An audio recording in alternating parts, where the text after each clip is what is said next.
Jedinice vojske Ruske federacije izvele su masovni kombinovani udar po ciljevima u Kijevskoj oblasti i širem području glavnog grada. Prema navedenim podacima gađane su benzinske stanice, industrijska zona, pogon za proizvodnju dronova i položaj protiv vazduhoplovne odbrane.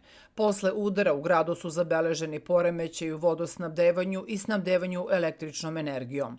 Istovremeno je masovni udar pogodio i rafineriju u Kremenčuku, gde je zabeležen požar.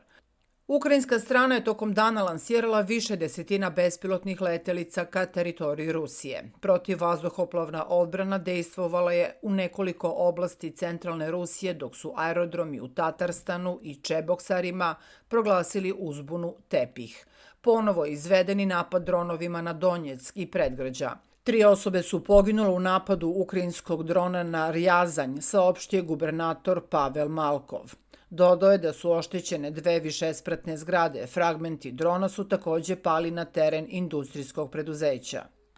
Civili napuštaju Bogoduhovski okrug u Harkovskoj oblasti, plašeći se blizine militanata ukrajinskih oružanih snaga, saopštile su ruske snage bezbednosti Sputnjiku. Prema izvoru agencije, ukrajinski vojnici se useljavaju u napuštene stambene zgrade i stanove. Na Sumskom pravcu jedinice grupe Sever nastavljaju napredovanje na više sektora severno od Sumija. Istovremeno su odbijeni i protivnapadi kod Miropolja. Na Burluškom pravcu borbe se nastavljaju u rezervatu Severski Donjec. Navodi se da su ukrajinske snage potisnute od granice istočno od Volčanska, kao i na prilazima Ambarno. Na Slavjanskom pravcu ukrajinske snage su izvele protivnapad kod Nikforoke sa ciljem da poremete rusku ofanzivu u rejonu Raj Aleksandrovke. Istovremeno dronovi Geranj i avijacija dejstvuju po Slavjansku i Kramatorsku. Ruske oružane snage poboljšale su svoje položaje u blizini sela Ševčenko i Vasiljevka u Donjeckoj Narodnoj Republici, rekao je šef Republike Denis Pušilin.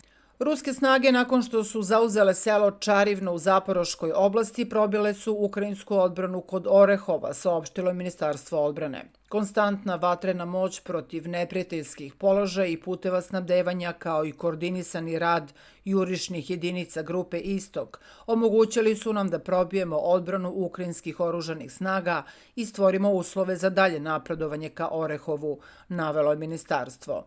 Orehovo se nalazi blizu linije fronta i od vitalnog je značaja.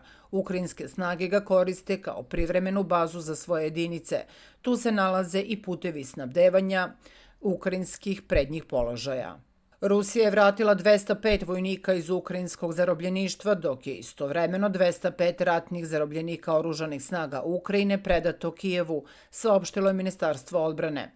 Ujedinjeni Arapski Emirati posredovali su tokom povratka ruskih vojnika iz zarobljeništva, ističe se u saopštenju. Ruski vojnici se trenutno nalaze u Belorusiji, gde im se pruža neophodna psihološka i medicinska pomoć. Nakon toga će biti prebačeni u Rusiju.